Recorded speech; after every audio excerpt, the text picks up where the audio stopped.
జై శ్రీమన్నారాయణ. చూడండి, శ్రావణ గురువారం చాలా విశేషమైనది.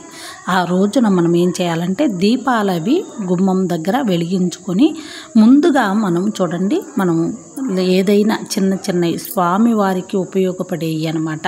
లక్ష్మీ కాసుల దండ కూడా మనం ఆ రోజు కొని తెచ్చుకున్నా చాలా మంచిది. ఎందుకంటే గురువారం లక్ష్మీ వారం కూడా కాబట్టి మనం గురుబలం కూడా పెరుగుతుంది. కాబట్టి కాసుల దండ అంటే అది ఎక్కువ రేటు కూడా ఉండదు. అందులో మనకి కాసుల పేరులాగా అమ్మవారికి మనం ఆ నగ కొనుక్కొని పూజ చేసుకొని సాయంత్రం పూట తెచ్చుకొని మీరు ఆ రోజు మొత్తంలో ఏ రోజు తెచ్చుకున్నా కూడా మంచిదే అవుతుంది. అదేవిధంగా మనకి ఒక ముత్యము, ఒక పగడము, ఒక పచ్చ అన్నమాట, పచ్చపూసలు 3 కలిపిన దండ అయినా తెచ్చుకొని అమ్మవారికి అలంకరణగా విగ్రహం ఉంటే విగ్రహానికైనా, లేదు అంటే మీరు తెచ్చుకొని పూజలో పెట్టుకొని దీపారాధన చేసుకోండి.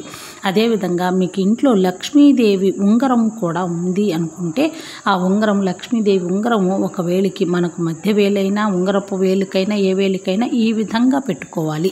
మనం కాళ్ళు, ఆమె కూర్చున్న పీఠము మన వైపు ఉండాలి, ఆమె శిరస్సు పైకి ఉండాలి.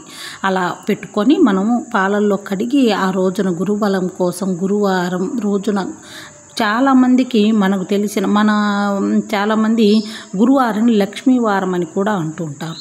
ఆ రోజున మనం ఉంగరం ధరించి ఇలాగా మనం కాసుల పేరు లక్ష్మీ కాసులు తెచ్చుకొని ఇంట్లో పెట్టుకొని పూజ మందిరంలో పెట్టుకొని లక్ష్మీ అష్టోత్తరం చదువుకొని ఆ శుక్రవారం అలాగే ఉంచేసి దీపం ధూపం చూపించుకొని ఇవేమీ కొనలేము మేము అనుకున్న వాళ్ళు పసుపు ప్యాకెట్ తెచ్చుకున్నా కూడా చాలా మంచిదని చెప్తున్నారండి పెద్దలు. పసుపు ప్యాకెట్ లేదు అంటే మనం పచ్చని క్లాత్ ఒకటి తీసుకొని ఆ పచ్చని క్లాత్ మీద రూపాయి కాయిన్స్ కానీ, లేదు అంటే ఒక్కలు కానీ, మనం పెద్ద ఒక్కలు ఉంటాయి కదా, ఆ ఒక్కలు 2 రూపాయి కాయిన్స్, పసుపు కొమ్ము, ఈ 3 కలిపి పసుపు కొమ్మున అక్కడ పూజా మందిరంలో పెట్టేసి మీరు సాయంత్రం పూట దీపారాధన మెయిన్ గుమ్మంలో అటువైపు ఇటువైపు వెలిగించండి. వెలిగించి ఆ తర్వాత ఈ మూటని పూజా మందిరంలో ఉంచండి. సాయంత్రం పూట, గురువారం రోజు సాయంత్రం పూట ఉంచేసి ఆ నైట్ దీపం ధూపం చూపించండి. లేదు ఉదయం పూట మీరు పూజలో పెట్టుకున్నా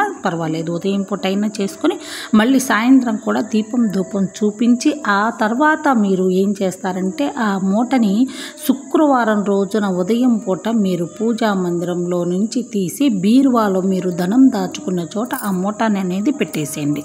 ఈ లక్ష్మీ కాసులు, పగడాలు, ముత్యాలు ఈ రెండిటిలో ఏది ఒక్కటి దొరికినా చాలు, ఇవన్నీ కలిపి మీరు పూజా మందిరంలో పెట్టుకుంటే శ్రావణ మాసం 4వ వారం చాలా